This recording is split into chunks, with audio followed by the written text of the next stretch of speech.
Slovenija v tem trenutku tudi po dokumentih Ministrstva za obrambo in po ocenah Ministrstva za zunanje zadeve ni varnostno ogrožena, predvsem pa ni vojaško ogrožena.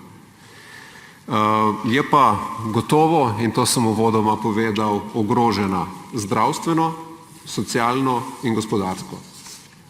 In tisto, kar je vprašanje tega predloga za posvetovalni referendum, je vprašanje družbenih prioritet.